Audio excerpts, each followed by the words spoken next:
के साथ मुखातिब हूँ। मेरे साथ मौजूद हैं बैरिस्टर सलमान सफदर साहब। इमरान खान साहब का केस 5 जून के बाद 11 जून को लगाया गया था और उस दिन नैब की टीम नोटिफाई ना होने की वजूहात की बिना पर समाअत मुलतवी हुई थी और आज 11 जून को जज मोहम्मद आसिफ साहब उन का छुट्टी पर होने की वजह से आज फिर समाअत नहीं हो सकी है। लेकिन बैरिस्टर सलमान सफदर साहब, अलीमा खानम, उज़मा खानम और बाकी बहनें समेत सलमान अकरम राजा साहब, चीफ मिनिस्टर यमीन गंडापुर साहब, शिबली फराज साहब, ये तमाम लोग तकरीबन 2.5 घंटे से ज़ायद इंतज़ार करते रहे चीफ जस्टिस कायम मकाम चीफ जस्टिस डोगर साहब के चैम्बर में, उनके सेक्रेटरी के पास। क्या मामलात थे, समाअत क्यों मुलतवी हुई, आपको क्या लगता है? दोनों जजेस के कंसेंट से पिछली समाअत पर तारीख अगली दी गई थी कि 11 तारीख को समाअत होगी। दूसरी तरफ सिंक्रोनाइजेशन मुझे नज़र आ रही है नैब के अंदर भी कि नैब ने अभी तक नोटिफाई भी नहीं किया था प्रोसिक्यूटर को। शायद उन्हें पता था कि जस्टिस आसिफ साहब को कोई इमरजेंसी होगी या वो छुट्टी पर होंगे, चलो हमें और वक्त मिल जाएगा। होता है ना कि तैयारी तो कम से कम उनकी तरफ से नज़र आए, हमें वो भी नज़र नहीं आई। 2.5 घंटे कैसे गुजरे, आपको क्या वजूहात पता चली और क्या समझ आ रहा है इस वक्त? मेरा ये ख्याल है कि किसी एक जज साहब की छुट्टी या रुखसत पे जाने से हमें उतना मायूस या नाउमीद नहीं होना चाहिए, एज लॉन्ग एज पूरे निज़ाम की छुट्टी ना हो जाए, पूरे जस्टिस सिस्टम की छुट्टी ना हो जाए। ये भी एक गहरी बात है। तो उम्मीद करते हैं कि वो नौबत ना आए। वैसे 26वीं आईनी तरमीम के बाद आपको सारे सिम्टम्स उसी बात के देखें। ये जो मुझसे इंटरव्यू में पूछा जा रहा है, आप कायम मकाम चीफ जस्टिस क्या होता है, इसका क्या मकसद होता है, मुझे तो मेरी समझ में ये बात नहीं आती। और मैं तो हमेशा से कहता आया हूँ कि डोगर साहब से अच्छे दिनों में हम बहुत अच्छी रिलीफ्स लेते रहे, नॉर्मल दिनों में किसी और केसेस की, लाहौर की पुरानी बातें, कि जब से वो इस्लामाबाद में आए हैं केसेस बेपनाह हैं। और गिला ये नहीं है कि रिलीफ नहीं मिल रही उनसे, गिला ये है कि वो केस नहीं सुन रहे, बदल गए हैं। जो भी है, तो गिला ये है। और लास्ट टाइम भी आपको पता है कि अदालत में जब केस लगता है तो बड़ी ऑकवर्ड सी सिचुएशन हो जाती है, कुछ हम कर भी देते हैं, ठीक है, वो लिहाज हर किसी ने अपनी ड्यूटी परफॉर्म करनी है। तो लास्ट टाइम मैंने और लतीफ़ खोसा साहब ने हमने मिल के दलाइल दिए, तो उसके बाद शायद आज यही नैब की टीम भी जो है वो नज़र नहीं आ रही, नैब के प्रोसिक्यूटर्स भी नोटिफाई नहीं हो रहे। दिक्कत सारी किस बात की है? दिक्कत इस बात की है कि इमरान खान साहब के खिलाफ जितने भी केसेस हैं ना, वो सब ख़त्म हो चुके हैं, कुछ नहीं बचा हुआ। सिर्फ ये 1-2 चीज़ें जो आप सुन रहे हैं, 5-6 महीने से आप सुन रहे हैं, इसमें हमारी कोई नालायकी नहीं है, ट्रस्ट मी। इसमें हमारी कोई इनएफिशिएंसी नहीं है, इसमें हमारा कोई निगलेक्ट नहीं है। हम अपना काम with the same enthusiasm, with the same responsibility, with the same vigor, with the same commitment, हम अपना काम करने आते हैं। मगर हमारी भी लिमिटेशंस हैं। जब हमें साफ जवाब हो जाए कि ये केस नहीं लग सकता, अंदर क्या हुआ? अंदर की जो मुलाकात है वो कोई प्लेजेंट बात नहीं है। चीफ जस्टिस साहब, एक गलतफहमी है बार के चीफ जस्टिस साहब से मुलाकात हो गई इस डेलीगेशन की, और उन्होंने 26 तारीख दे दी। 26 तारीख क्या है? 26 तारीख बहुत दूर की तारीख है, वो होनी चाहिए थी। तारीख कल सुबह की होनी चाहिए। इस्लामाबाद हाई कोर्ट में बेशुमार कायम मकाम चीफ जस्टिस साहब के इल्म में है कि बहुत कंफर्म जजेस फौजदारी पर अबूर रखते हैं। हमारी भी ख्वाहिश है उनके पास जाने की, उनकी भी ख्वाहिश है हमारे केसेस सुनने की। उनके आगे हमारे केसेस नहीं लगाए जाते। तो अगर आप आसिफ साहब की अगर अवेलेबिलिटी नहीं है तो किसी और जज को आप सिलेक्ट करके अपने साथ कल के लिए या मंडे के लिए आपको बेंच बनाकर ये केस सुन लेना चाहिए था। क्यों सुन लेना चाहिए था? क्योंकि ये केस में मुल्क में नेशनल और इंटरनेशनल लेवल पे इसको कवरेज है। इस केस को एक फॉर्मर प्राइम मिनिस्टर का केस है, बड़ा क्लोजली मॉनिटर से मुल्क का इंप्रेशन खराब।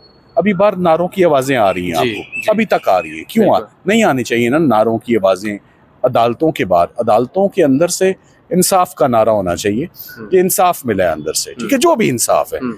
किसी ने जुर्म किया है उसको आप डिसमिस करें, उसको आप जेल के अंदर रखें, मगर अगर कोई डिजर्व करता है, इसमें इमरान खान साहब के साथ उनकी अहलिया भी मौजूद है, 7 साल उनको सजा है, उनका भी केस नहीं सुना जा रहा। ईद से पहले भी नहीं सुना जा रहा, ईद से बाद भी नहीं सुना जा रहा। अब नया पैटर्न ये, ना ईदों पहले ना ईदों बाद, फिर कब? फिर आगे छुट्टियां आ रही हैं। मगर छुट्टियों के ऊपर मैं आपके प्रोग्राम में एक बात वाजे कर दूं कि जो जमानतें होती हैं ना, चाहे प्री अरेस्ट हो, पोस्ट अरेस्ट हो या सस्पेंशन ऑफ सेंटेंस हो, छुट्टियां असरअंदाज कभी नहीं हुई। ये हमने अपनी 24 साल वकालत में देखी। सस्पेंशन सुनी जाएगी, तो आप इसको कितना डिले कर देंगे, आप इसको कितना पुश कर देंगे? ये आज नहीं कल, एक हफ्ते बाद, 7 दिन बाद ये जमानतें सुनी जाएंगी, ये सुननी पड़ेंगी जमानत। ठीक है, मैंने कुछ देर पहले एक और इंटरव्यू में भी गुफ्तगू सुनी है, वहाँ पर ये चीज़ डिस्कस हो रही थी आपके साथ कि छुट्टियों अभी शुरू नहीं हुई हैं और चीज़ें डिले होना शुरू हो गई हैं। तो छुट्टियों में तो बहाना हाई कोर्ट का या जो चीज़ें हैं वो इन लार्ज ज़्यादा हो जाएंगी उनके पास बहाने के, जो छुट्टियाँ हैं, अमला कम है। दुरुस्त है, जब काम करने का मौका है और टाइम है तो तब काम नहीं हो रहा, तो तब कैसे हो जाएगा जब छुट्टियां हो जाएंगी? बात आपकी अपनी जगह दुरुस्त है। देखें, इन केसेस में एक्स्ट्राऑर्डिनरी दिक्कत का सामना पेश करना पड़ा है प्रोफेशनल लॉयर्स को। उसकी वजह है कि केसेस पॉलिटिकल हैं, और जितने थे, जब इससे पहले जो है ना, मजे से केसेस बन रहे थे, फैक्ट्री में निकल रहे थे, प्रोडक्शन हो रही थी ना, प्रोडक्शन अभी फैक्ट्री बंद है, कम हो गई है, फैक्ट्री बंद हो चुकी है। इस पे आप हमें क्रेडिट जरूर दें कि जो चीज बाहर आई उसको हमने नाकस सब स्टैंडर्ड जजेस से मोरे लगवा के हमने उसको डस्टबिन में फेंक दिया। अब पीछे रहे 1-2 मुकदमे गए, उसको कैसे लेबल लग जाए कि ये भी बेकार हैं, ये भी बेसलेस हैं, ये भी खोखले हैं। तो दिक्कत यहाँ खड़ी है कि अगर ये 2 केस, एक इस्लामाबाद का और एक लाहौर का, सुना गया तो फैसला आएगा। और फैसले में आप सुन रहे हैं आज सुबह से एक जुमला कि 3 मिनट का केस है, वो भी मेरी तरफ से है कि 3 मिनट से ज्यादा की बात नहीं है। मेरे 2 छोटे बिल्कुल आखिरी सवाल है। एक तो ये बताइए कि क्या अब 26 को आपको लगता है, क्योंकि पॉलिटिकल केसेस भी हैं, तो पॉलिटिकल चीज़ें भी कहीं ना कहीं इन्वॉल्व हैं, ये फिर आगे जाने के इम्कानात हैं? आपको लगता है कि 26 को कुछ ना कुछ हो जाएगा? हम तो समझ रहे थे 11 को ज़्यादा से ज़्यादा टाइम भी रहा, तो 17-18 तक चला जाएगा। पॉजिटिव सोच रखूंगा और पॉजिटिव बात करूंगा जी।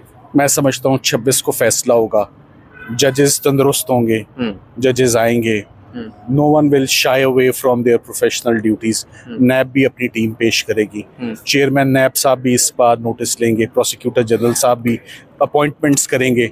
एक केस बनाया है ना, तो आके उसको लड़ें, उसको एडजुडिकेट करें, बताएं कि ये गलत है, बताएं इन्होंने करप्शन किए, बताएं इन्होंने नाजायज फायदे लिए, बताएं इन्होंने रिश्वत लिए।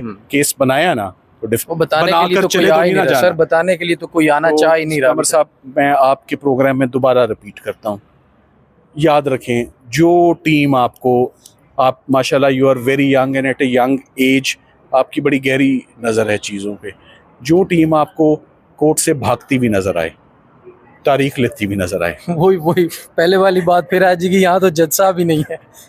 चले हम फिर, यहाँ आपने जो कहना था कह दिया, मेरा जवाब ना ही लें तो बेहतर है कि यहाँ जजेस चले गए। यहाँ पे जजेस ही नहीं है, चलो भागने वाले तो भाग ही रहे थे। ये कहते हैं, हम एक जुमला बोलते हैं अंग्रेजी में, मेरे जहन में आमद हुई है, कहते हैं every case has its own unique and peculiar circumstances. तो इमरान खान साहब के केस के यूनिक और पिक्यूलियर सर्कमस्टांसेस वो हैं जो आप कह रहे हैं कि इस केस में प्रोसिक्यूटर नहीं, जजेस ही चले गए कि हमने केस ही नहीं सुना। तो ये भी एक सिचुएशन है, बेहतरी आ जाएगी इसमें भी। 9 मई और 26 नवंबर के केसेस में भी आप इमरान खान साहब को और बुशरा बीबी को कुछ में रिप्रेजेंट कर रहे हैं। इस केस में अगर 26 को, जैसे आप कह रहे हैं कि जमानत हो जाएगी और उनकी रिहाई मुमकिन है, अगर ऐसा होता है तो आपके पास कोई ऐसे केसेस हैं और जिनमें जमानतें खारिज हैं और बाहर आने में कोई रुकावट उनकी हो सकती है? और केसेस में किसी केस में अब रुकावट नहीं है। देखिए, रुकावट बनानी हो तो बड़ी रुकावटें बन सकती हैं। कोई भी कह सकता है जी इन्होंने मुझे जेल के अंदर से धमकी भेजी है तो 506 का मुकदमा है, वो एक है दरख्वास्त। ऐसी दरखास्तें आ जाएं तो बोगस केसेस बनाने से, मगर इससे क्या मिलेगा? इससे सिस्टम को क्या मिलेगा? इससे तासुर क्या जा रहा है? आई एम श्योर आपका जुडिशल, इसका मकसद ये तो नहीं कि एक इदारा हमारा ऊपर चला जाए और एक इदारा हमारा बिल्कुल गिर जाए, कोलैप्स हो जाए। हमारी जुडिशरी, हमारा जुडिशल सिस्टम लाफिंग स्टॉक बन चुका है इस वक्त इंटरनेशनली।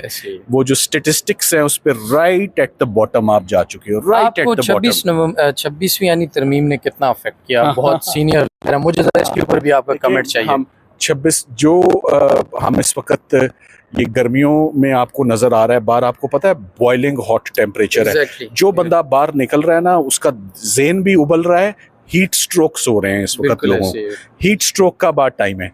तो हम जो यहाँ आज बाहर खड़े हुए हैं, वो हम क्यों आए हुए हैं? हम आए हुए हैं अपने इन टफ और एडवर्स सर्कमस्टांसेस में अपनी ड्यूटी सर अंजाम देने के लिए। और वो हम अपनी ड्यूटी इंशाल्लाह पूरी करके जब टाइम आएगा तो इंशाल्लाह वी विल गो। कमेंट आपने 26 आईनी तरमीम पे नहीं किया, इज इट गुड और बैड और यू आर एंजॉयिंग? 26वीं तरमीम को कौन एंजॉय कर सकता है? 26वीं तरमीम ने वो ब्लो दिया है हमारी जुडिशरी को, हमारे प्रोफेशन को, आने वाले यंग वकला को, कि इसके बाद आप ये देखें कि बेशुमार लोग मुझे मिलते हैं जो बड़े ख्वाहिशमंद होते थे और एक ऑनर का मकाम होता था, अपॉइंटमेंट एज ए जज ऑफ द हाई कोर्ट। अब हम उनसे पूछते हैं कि हाँ जी आप बताएं वो ख्वाहिश आपकी इंटैक्ट है, तो वो कहते हैं माफ कर दो, आराम है। हाँ आराम है, बहुत अच्छा रहा। बहुत सवाल है सलमान साहब, थोड़ा सा सवाल है। कमर बेगम साहब ने यहाँ मेरी ड्यूटी लगाई हुई है। अच्छा आप करें। एक तो ये है कि जब 30 को और 15 को हमने देखा कि अलकादिर की यहाँ पर समात थी और 9 मई के 8 मुकदमात में लाहौर की समात थी, आपको वहाँ पर कितनी दिक्कत पेश आती है? जाहिर है आप एक लॉयर हैं, दोनों जगह पेश होना होता है। दूसरा मामला ये है कि पास्ट के हियरिंग्स के इसी केस में सर्कमस्टांसेस को देखते हुए दलाइल के लिए कितना टाइम लेंगे आप? ये भी एक अजीब सी सिचुएशन आई और 3-4 हफ्ते चली कि मेरा शेड्यूल देखा जाता था कि मैं जिस दिन उधर मसरूफ हूँ उस दिन इधर। सिंक्रोनाइजेशन जिसे कमर ने कुछ देर पहले कहा, सिंक्रोनाइज्ड चलता था। तो बड़ा कुछ देखा है, बड़ा कुछ सीखा है। बड़ी खूबसूरत ये जो है जंग रही है आज दिन तक, जो जितनी खेली है इसको एंजॉय भी बहुत किया है कि बड़ी अजीब अजीब सर्कमस्टांस। मैं अक्सर कहता हूँ, अक्सर कहते हैं कि ये कैसे आपने ये रिली, तो मैं कहता हूँ कि बड़ी वो जैसे वकार, यूनुस और वसीम के इन स्विंगिंग यॉक्स आते थे ना, उन पे हमने छिक्के दिए जितने भी दिए। हमें किसी ने ऐसे बॉल नहीं फेंकी कि ये लो इस गेंद पर छिक्का मारो आगे बढ़ के, लूज बॉल। सो जो रिलीफ ली है लिटरली वो शेर के मुंह में हाथ डाल के रिलीफ बाहर निकाली है। मगर इधर तो पसीने छूट रहे हैं ना अब कि अब बस भी कर दें, तो केसेस लगने चाहिए। एक एक दिन में एक वकील के डबल इम्तिहान नहीं होने चाहिए। अब आया आपके सवाल का जवाब, लाहौर हाई कोर्ट का टाइम्ड बात कर रहा हूँ, 15 minutes for Lahore high court. सिर्फ इतना सा फासला है इमरान खान साहब की रिहाई या फैसले मुकम्मल होने में। 15 minute Lahore high court, 30 minutes. अगर 3 मिनट वाली बात इस्लामाबाद हाई कोर्ट को समझ ना आई कि बात खत्म हो गई है पहले 3 मिनटों में, तो 30 मिनट इस्लामाबाद हाई कोर्ट। बस 1 घंटे के अंदर अंदर इमरान खान साहब के सारे फैसले जो है वो कंक्लूड है। थैंक यू, बहुत शुक्रिया।